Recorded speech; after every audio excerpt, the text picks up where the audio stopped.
It begins with a child who wasn't supposed to stay. On a quiet day in San Francisco, a baby was placed into the arms of another family. No one knew that this child would one day reshape the way the world listens, works, and connects.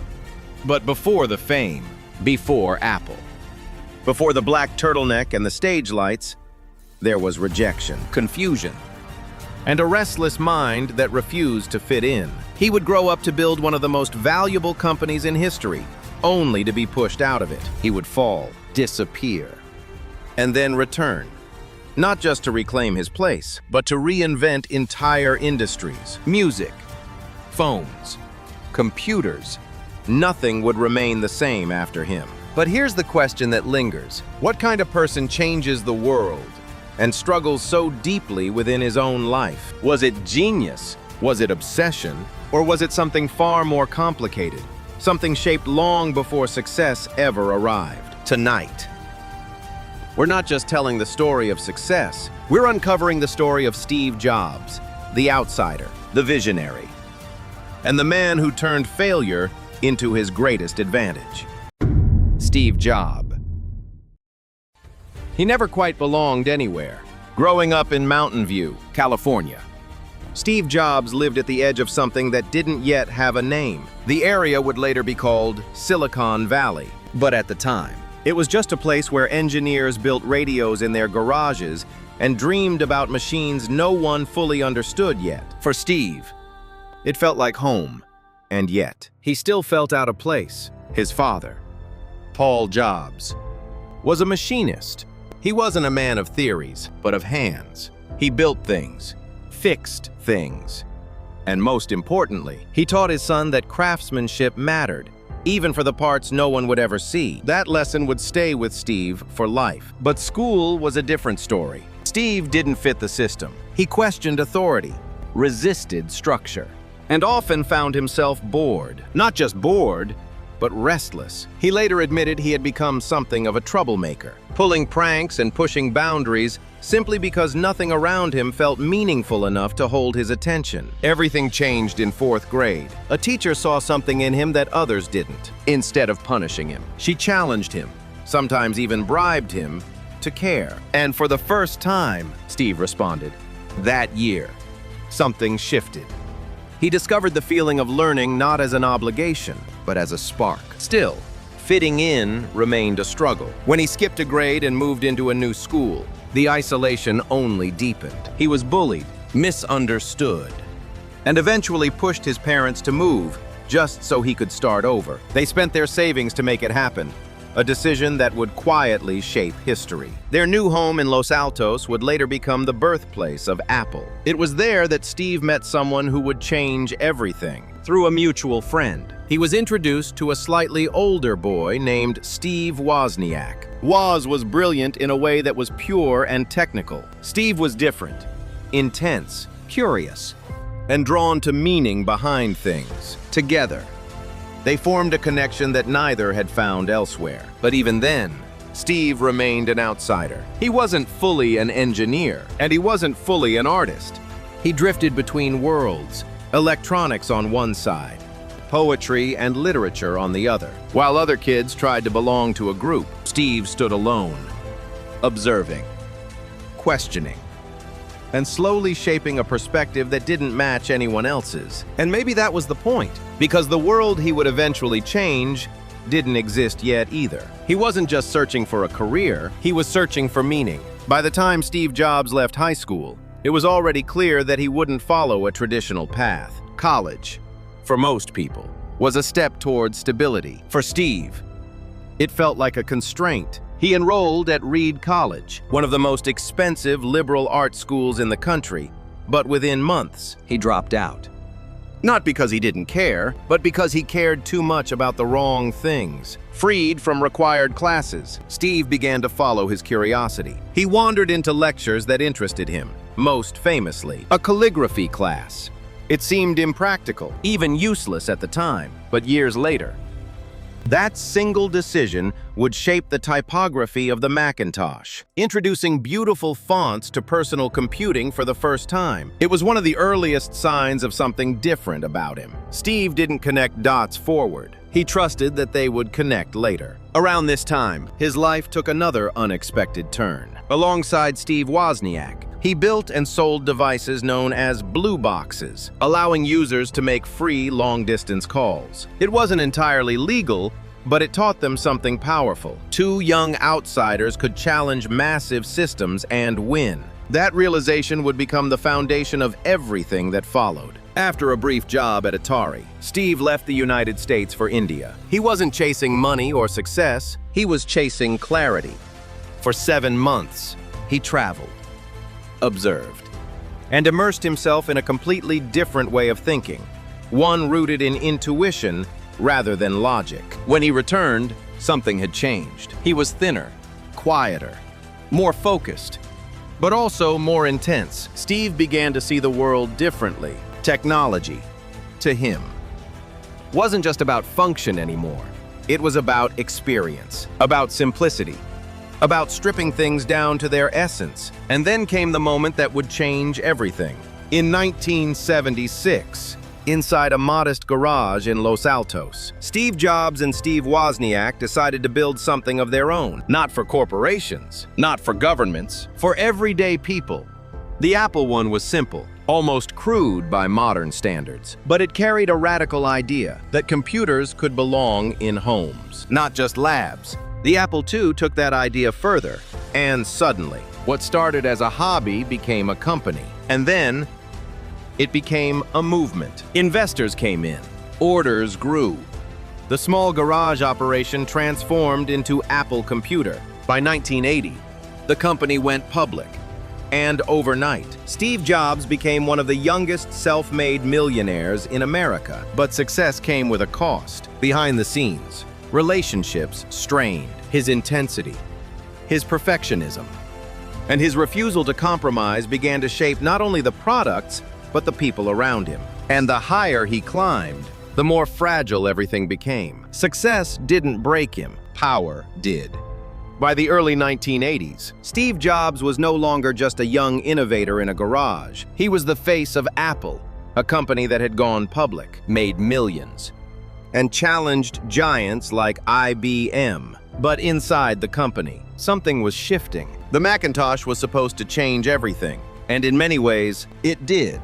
It introduced a graphical interface, a mouse, a new way of interacting with machines. It was bold, beautiful, and expensive, too expensive. Sales didn't meet expectations, and the pressure inside Apple began to rise. At the center of it all were two men who saw the future very differently. Steve Jobs believed in vision, control, perfection. John Sculley believed in structure, profit, stability. At first, Jobs had recruited Sculley with a now famous question. Do you want to spend the rest of your life selling sugared water, or do you want a chance to change the world? But now, they were on opposite sides of that world. Tensions escalated quietly at first, disagreements over pricing, product direction, leadership style. But it didn't stay quiet for long.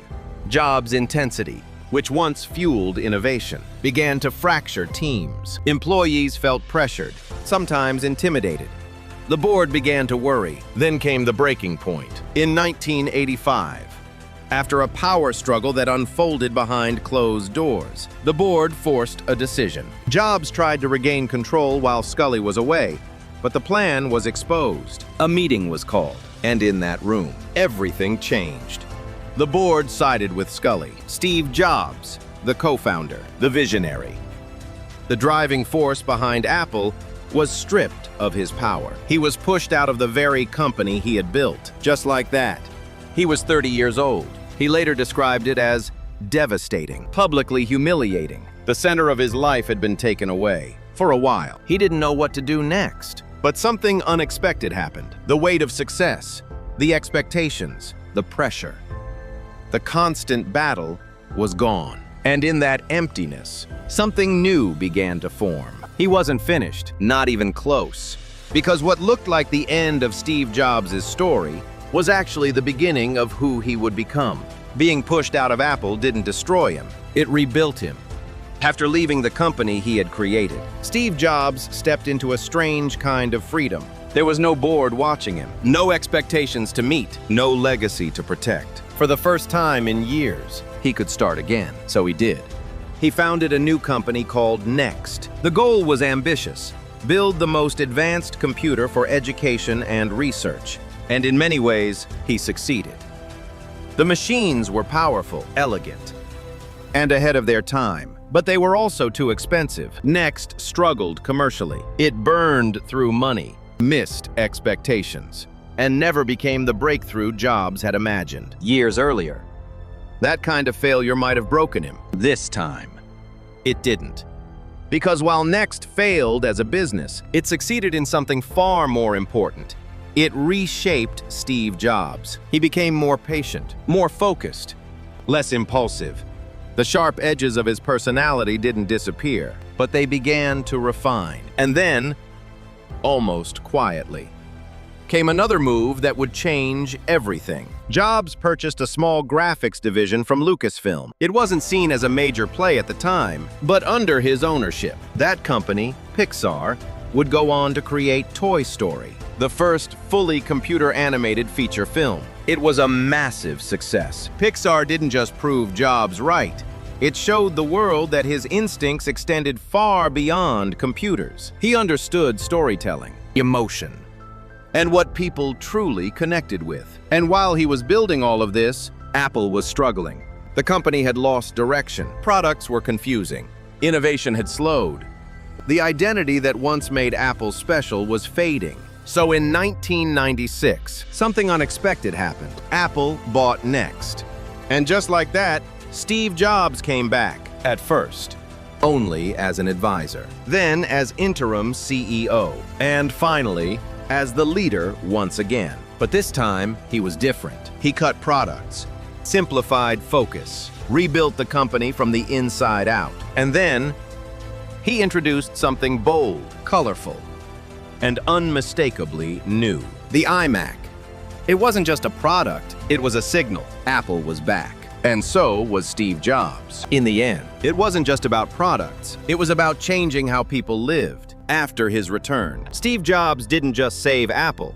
He transformed it into something far bigger than a computer company. One by one, he introduced products that didn't just compete, they redefined entire industries. First came the iPod, 1,000 songs in your pocket. Simple, elegant, personal. It didn't just improve music players, it changed the way people experienced music itself. Then came iTunes. Suddenly, buying music was easy, legal, and instant. An entire industry that had struggled to adapt to the digital age was pulled forward, almost overnight. And then, in 2007, came the moment that would define a generation. The iPhone, a phone, an iPod, and an internet device, all in one. No keyboard, no stylus, just a piece of glass that responded to your touch. It wasn't just a product launch, it was the beginning of a new era, the modern smartphone. And just when the world thought he had done enough, he introduced the iPad, a device many doubted at first, but one that quietly reshaped how people consumed content, worked, and created.